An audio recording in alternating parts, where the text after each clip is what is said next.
Informasi yang lain, saudara, pasien yang datang ke rumah singgah Blood for Life Foundation (BFLF) terus bertambah. Meski sudah over kapasitas, namun pengurus BFLF tetap menampung pasien dari luar kota Banda Aceh karena mereka butuh tempat tinggal sementara. Rumah singgah BLFF Aceh terus menampung pasien keluarga kurang mampu untuk tinggal sementara di sana. Tak hanya dari kota Banda Aceh, banyak keluarga pasien yang datang dari luar kota untuk menginap di rumah singgah karena mereka tidak ada biaya. Apalagi mereka harus rutin bolak-balik ke rumah sakit untuk berobat jalan. Namun sejak seminggu terakhir, jumlah pasien dan keluarga pendamping yang datang terus membludak.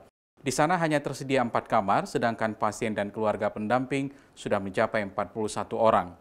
Meski over kapasitas, namun pengurus rumah singgah BFLF tetap menampung pasien yang baru datang karena mereka tidak ada biaya dan butuh tempat tinggal sementara.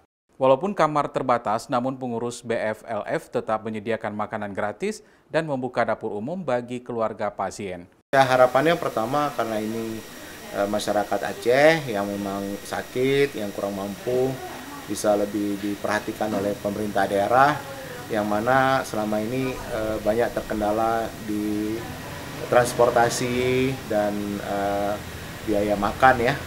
Dan juga kami juga BFLF selama ini sudah menyediakan rumah singgah 10 tahun.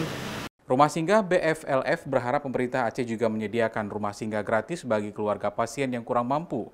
Selama ini mereka mengeluh kekurangan biaya jika harus bolak-balik dari kampung ke kota Banda Aceh. Apalagi pasien yang ditampung di sana adalah pasien dengan jenis penyakit kronis, sehingga mereka berharap ada rumah sementara yang bisa mereka tempati selama berada di kota Banda Aceh. Nova Misdayanti, Kompas TV, Banda Aceh.